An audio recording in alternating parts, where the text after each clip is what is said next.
Hi, I'm Patricia Allingham Carlson, and this is my painting Koi. The movement of bright fish in sparkling water is a fun challenge to paint, and it's always interesting to try. My husband and I built our own pond with our own hands in our backyard, and we love to sit by it and relax. And then I get to paint it. I hope you enjoy it and give it a thumbs up, and now let's paint. I've always enjoyed looking at fish moving in water in their grace. So here I'm starting a koi painting. I've sketched in the fish in a composition I was happy with, and now section by section I've made it all wet between them, and I'm coming in wet on wet to do some water.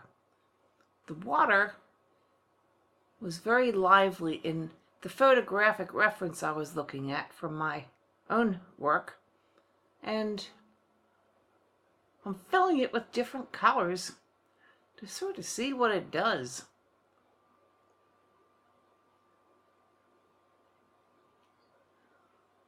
Now I'm adding colors darker and darker and darker, and this is between the forms of the koi, which are close to the surface. My husband and I built our own fish ponds just because we like how they looked, and it would have been way too pricey to have it done for us. So rock by rock and liner by liner fold, we installed it and bought all the parts and built the fish pond with our own two hands. Now I'm moving around the painting and finding the next section between the fish, painting it in with water, and then coming in on top of that wet with very concentrated colors. The darker the colors, the darker they will stay once the paint has dried. The reason I'm doing section by section is so it will stay wet in the area I want to work and not just be all dry by the time I get to it.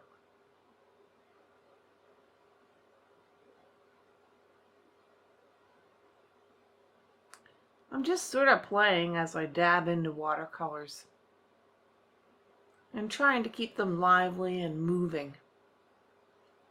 Now over in the section I'm currently working on, there was a very bright spot or reflection of light. Maybe it was a flash from the camera. I don't know. I'm leaving that for the moment. And I was thinking maybe that could suggest a moon. There was also the reflection of a tree over there.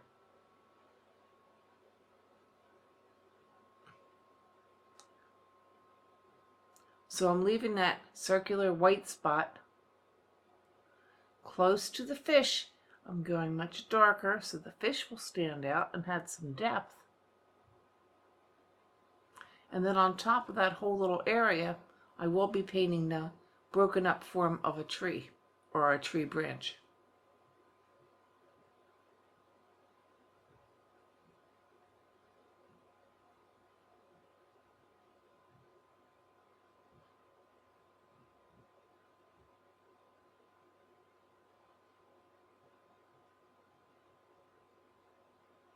Of course, this ended up changing way down the road, but for the moment it looked like a good idea.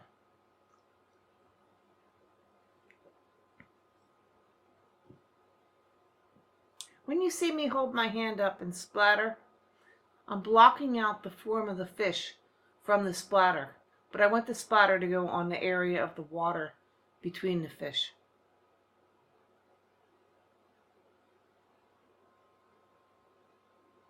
And now I'm moving into the next section between the fish forms.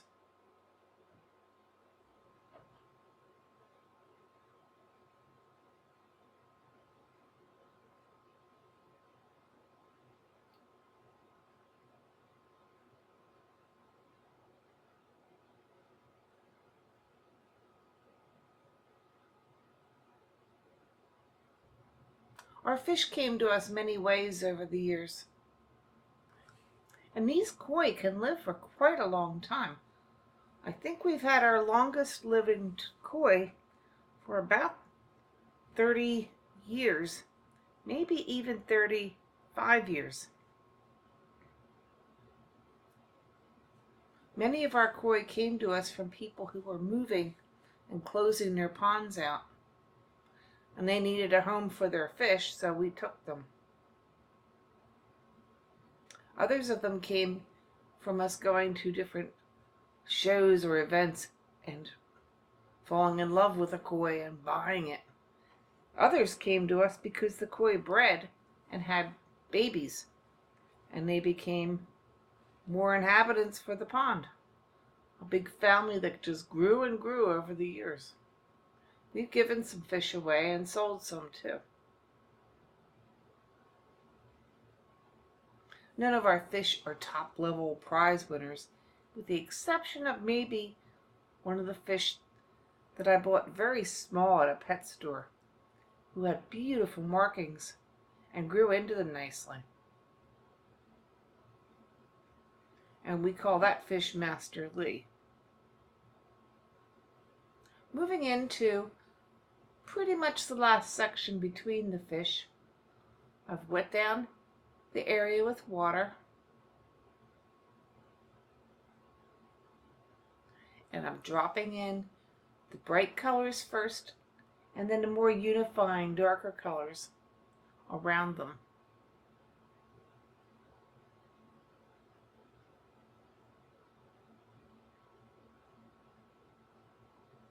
The water in the photograph, my reference that I took, was quite lively. The surface was rippled because the fish were coming up to feed.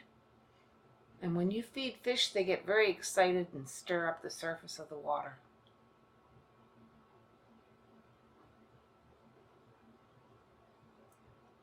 I've put in a lot of colors, and I can subdue what I don't like and bring out what I do like by adding more unifying neutral colors on top, if I wish. But to start, I've given myself some options for some color schemes to work with. And there you can see the forms of the fish coming out, and the water going in all around them.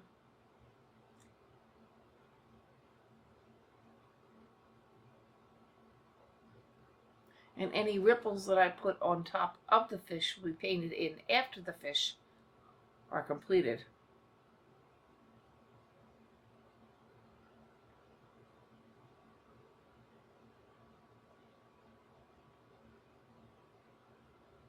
Here I'm going in and taking some color off with a damp brush.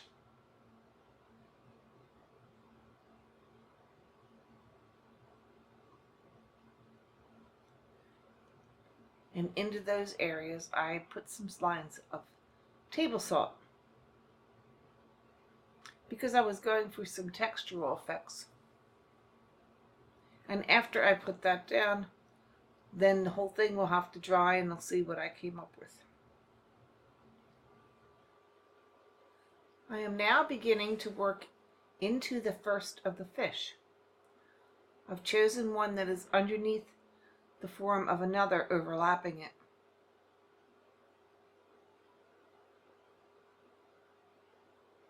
This happens to be a fish that we own, who is primarily black and white spotted. The spotting colors of this fish always reminded me of a cow, so we named the fish Heifer.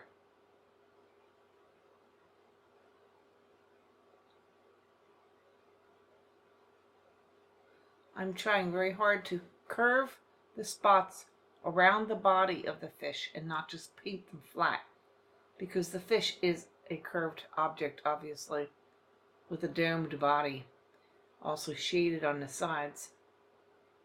And they have a big dorsal fin that goes down the middle of their back.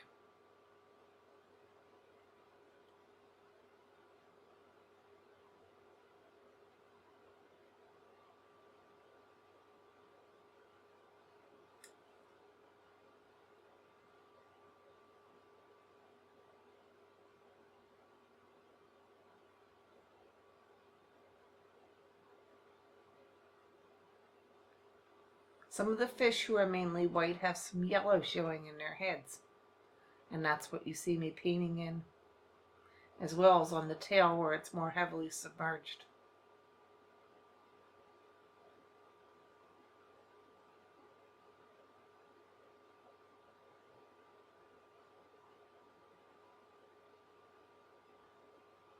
Going back and making the spots darker because they had faded. I'm using a color called Payne's Gray. And I love the color of Payne's Gray, but I find I have to use a lot to get it to be as dark as I would like it to be. But I'm doing that in glazes. The next fish I'm tackling is a small fish that was underneath in the front.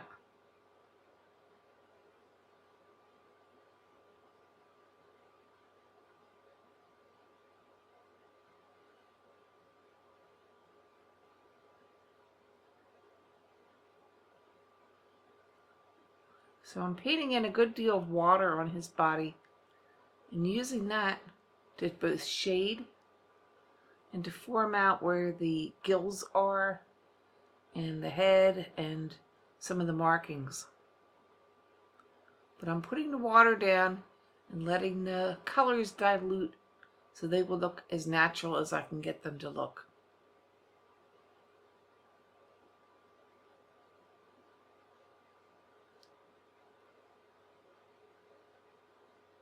Now, this little fish happens to be named Hanky, which is a name that my husband chose, which he liked. I thought it was an odd name, but my husband liked it, so he got to name it. The fish is quite beautifully marked, and he came from one of the young that were bred from our bigger fish. His colors are black, white, and a very beautiful reddish orange. So I'm shading his body in and then curving the markings around the body in his beautiful coloring. And you can see I'm shading the white of the body in with some deep grays. While he's getting a little wet, I move back over to the other fish and do some more shading, glazing, and building up of colors in him. I'm going back and forth. And I should say her, because Heifer was a girl.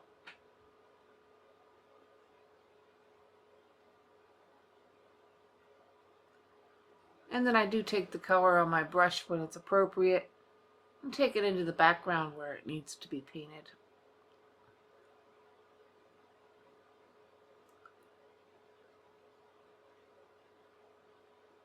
And what I'm trying to show here is where the surface was broken by the fish's movement, reflecting light in a sort of a squiggly manner.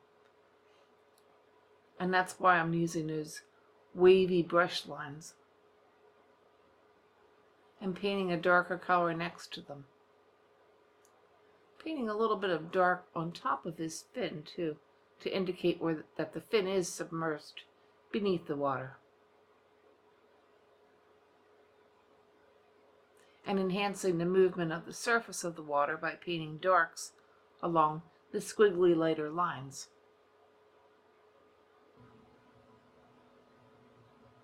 I'm coming back into the water at this point and bringing out some forms by painting darks along them. Also trying to continue to refine the light sphere that's in the lower left along with the tree. I'm not quite satisfied with how that's looking. The largest area of water is in the middle between the two groups of fishes. So I'm trying to add some interest to that. I'm also coming in closer to the fish bodies and tightening up with color and with darks. The darks are going primarily under the fish to try to imply some dimension and depth. And now I'm moving into the third fish.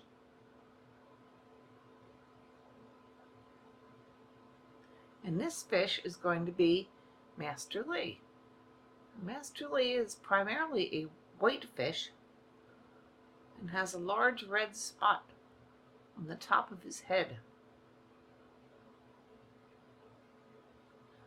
His shading appears to be in a yellowish color. So for the white areas that are shaded on the fish, where he goes down and lower toward the water, I'm adding some gold colors and a little bit of blue.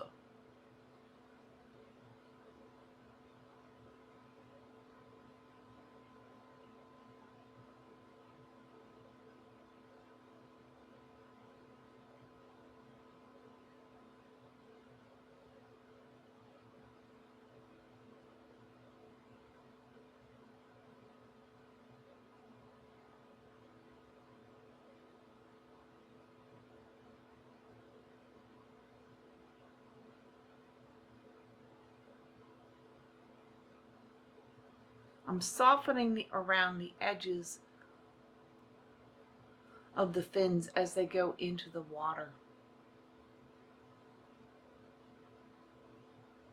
And I'm doing that with a damp brush and then blotting with a paper towel. Also softening around the edges of the actual fish where they meet the water. And I'm allowing some of the colors of the background to run up into the fish to pull it in for shading colors on the sides. And you can see that's exactly what I'm doing there. If it were to get too dark or go where I don't want it, I have my paper towel to blot.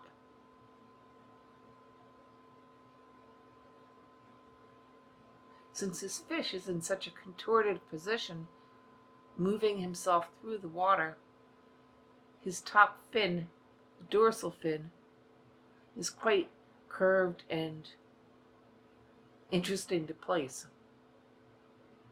And I'm doing it with shadows at this point. And while I was over there, I incorporated a reflection going right on top of the fin on that side. Finding the eye,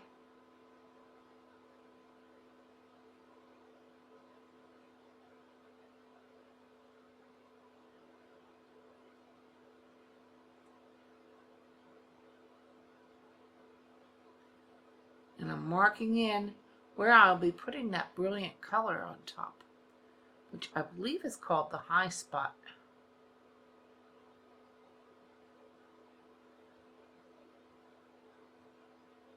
So I spotted this little koi in an aquarium in my local pet store. Big box, big chain pet store. It said koi for sale, and the little koi was no more than about 1.5 inches, but he was pure white with the red high spot. And I said, oh, I'm going to try that guy. Took him home and put him in the pond, and he was dwarfed by the pond. But then he started to grow. And that fish at this point is probably about 18 inches long. I can't even tell you how much he must weigh. But he did a lot of growing really fast. And he's just a beautiful fish.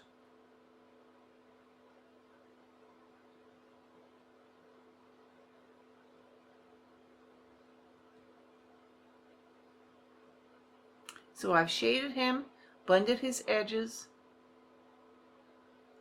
and given him his brilliant red marking for the top of his head.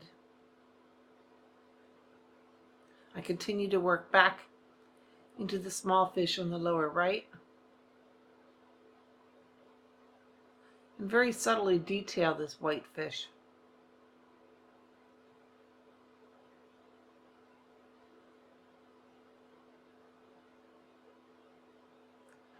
So every fish that can be overlapped has been painted first. Then there are 2 fish that are not overlapped at all, and they will go on top. And they'll go last because they are closest to the surface. The next fish I come along to is the big fish in the foreground. And I've decided to paint in a fish we own named Aura. I think Aura means gold, and Aura Our aura is a very gold fish. I've put water all over the fish, except in a couple areas where I did not want any color yet. And I'm coming in with a brilliant yellow. Our aura is a orange, gold, yellow fish.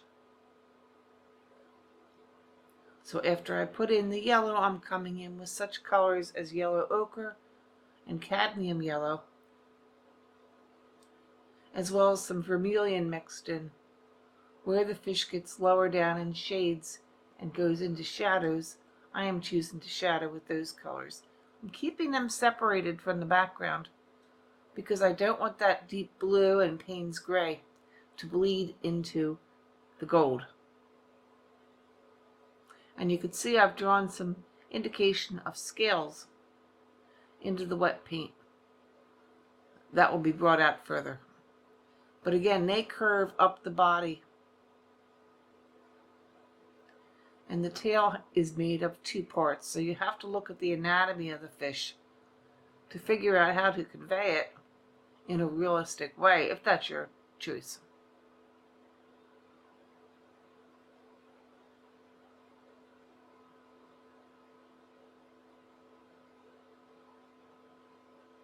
Anywhere that I get the fins wet right next to the background, I will get some of the blue-gray color going in, and that's good where I want to shade. If I want brilliant orange and yellow, though, it's not what I want, because that will dull my colors down for the foreground fish. So that will be a process that I will play around with as this painting goes on.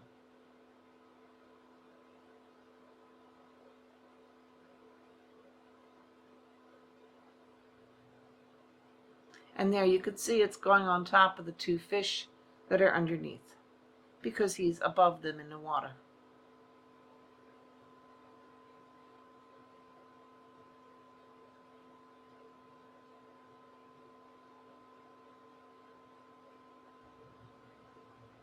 Adding some shading to the deep cadmium reds and oranges on the 2 fish on the right, where they go down lower.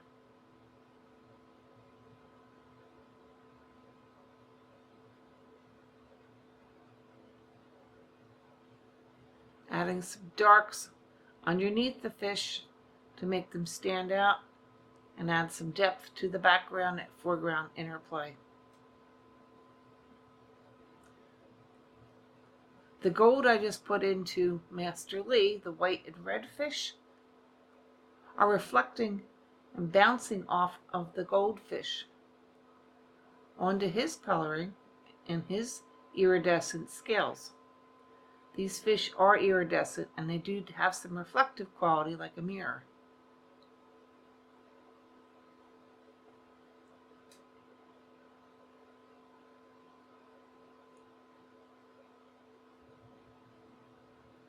And now I'm adding some deeper colors for shading.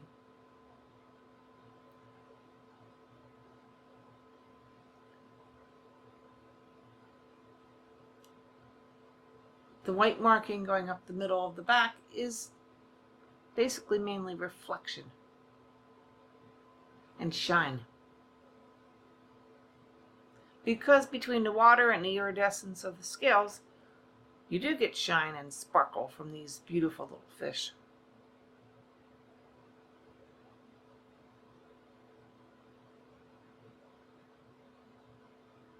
And there I'm finding the anatomy of the fish, where the gills come up.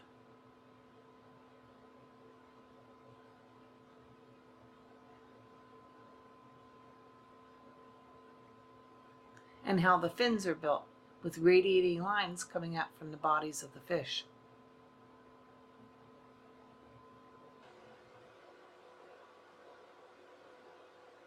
I've begun to work on some of the detailing of the fish.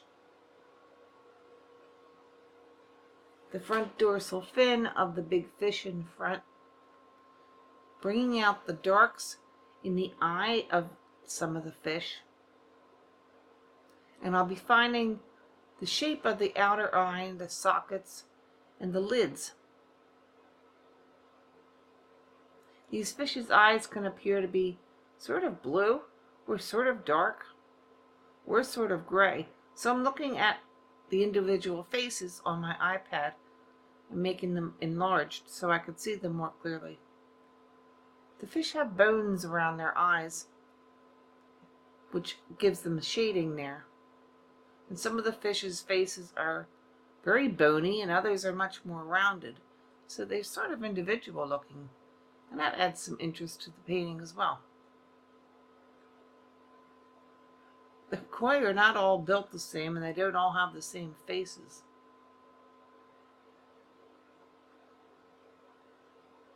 But there's a similar structure. You can see that I found some of the scales on the front fish.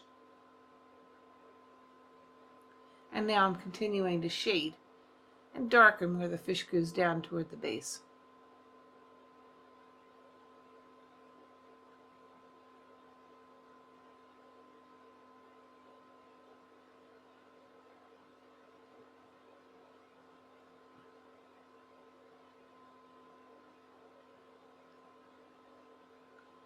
Working on that troublesome orb, which is now sort of disappearing in the lower left, and trying to maintain the reflection of that tree coming in there because I sort of liked how that looked. But the orb was not adding anything and it was just distracting.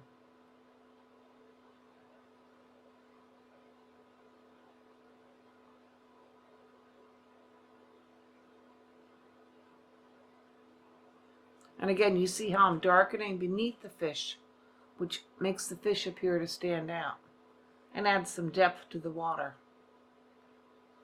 I'm not doing that everywhere.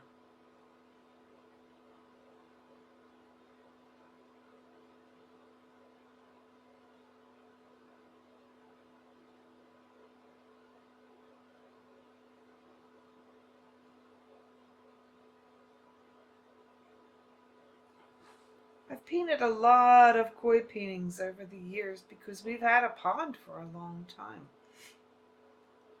And the players in the pond have changed and come and gone. Now I'm deciding what color the last fish will be. And I'm looking through a book that has all different show koi in it, because I could choose any color I want.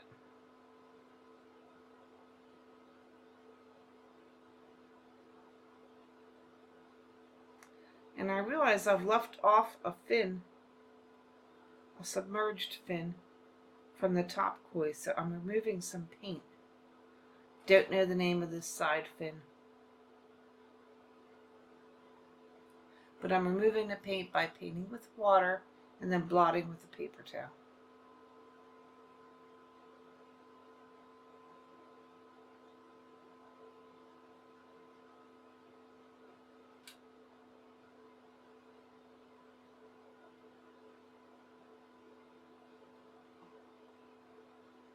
Bringing out the fin of the red and white fish a little bit more.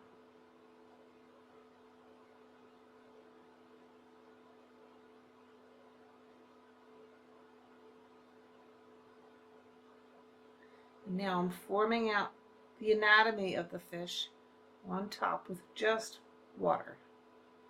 A little bit of pale yellow so I can reference where the lines will be.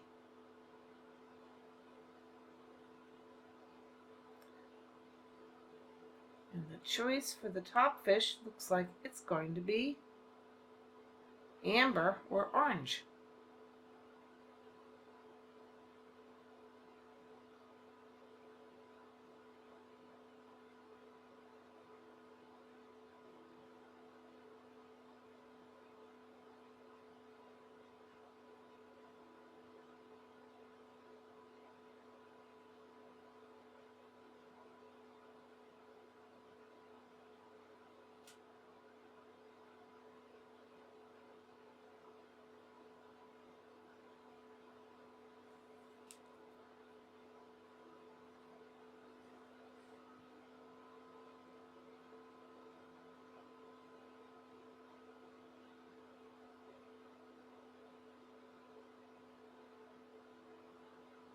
The brights and the highlights are going on with a lot of yellow. And the medium tones are coming in with more of an orange.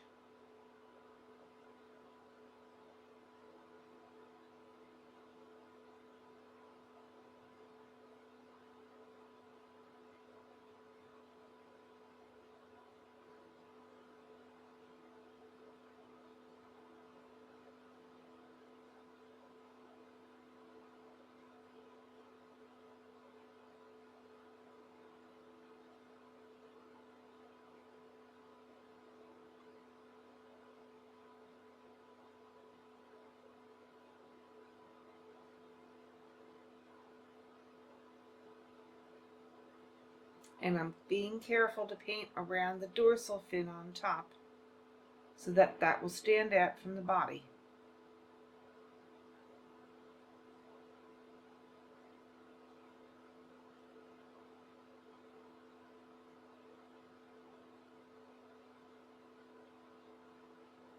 So where the fish is shining, it appears more gold. And where the fish is shaded, it will appear more amber. We actually have 4 or 5 fish very similar in coloring. They're very pretty. And since they're so similar, we can't tell one from the other. We call them the Amber Sisters. So this ended up being one of the Amber Sisters.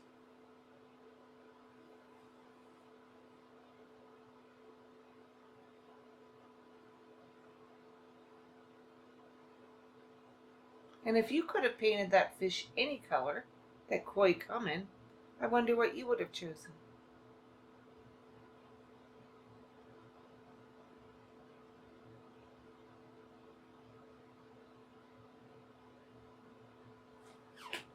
Painting around the fish, shading, shine, deepening, finding the anatomy of the mouth, deepening the front golden fish.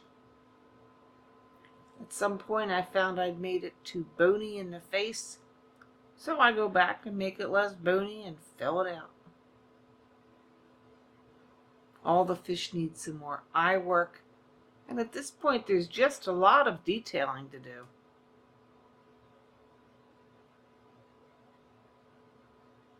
My strategy with this kind of complicated painting has been to paint, paint, paint, give it a little rest and get away from it. To look and see where I'm going wrong or what's working really well and what needs more of. So that's what I'm going to do at this point from now on with this painting, and it did take a very long time to do. But I did get it to my satisfaction ultimately. I continue to work and shade at the top fish, pulling the colors down on the sides where it's darker and keeping them light on the top.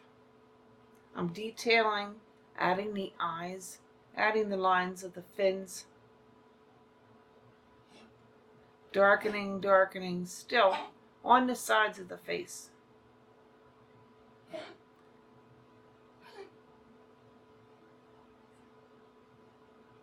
And darkening on the sides of the body as well.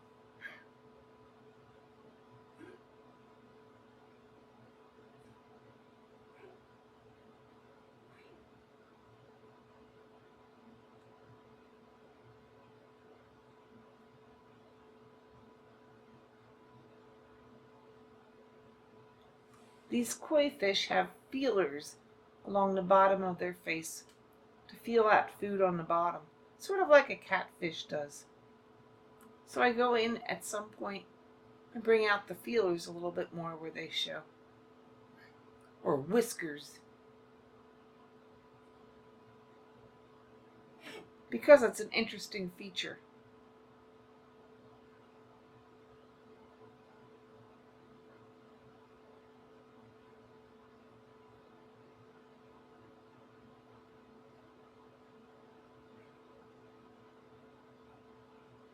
And you can see I'm detailing around the fins, including the top fin that stands out with shadows.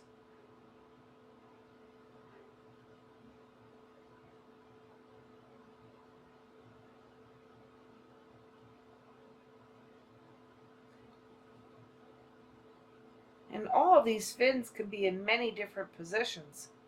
They're very, very mobile, and they're what propel the fish and give him the ability to make sudden turns and put on bursts of speed and spin his body all different directions. They're very flexible.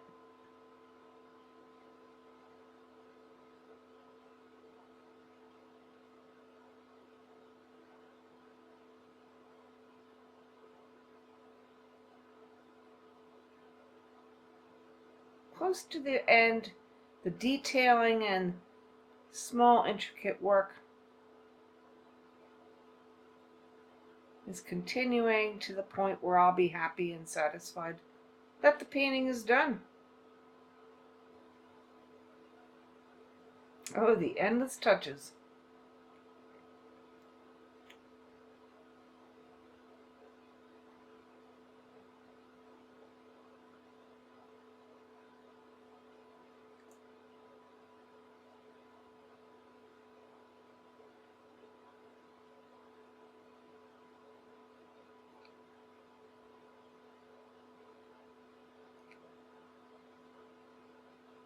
Does it need just a little more turquoise? And I go for that.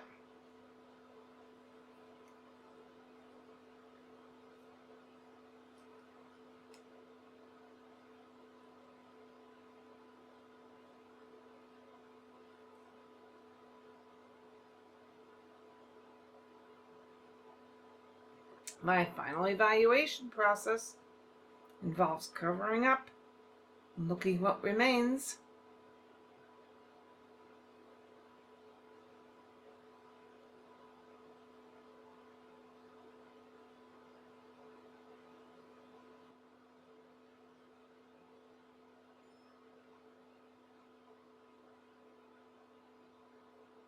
Finding a spot to sign my name. Thanks for watching. Hit the like button and don't forget to subscribe so you don't miss any future videos. There's also links to the products I use, my Facebook art page link, my blog, and my product store. Your comments are welcome too. I'll see you next painting.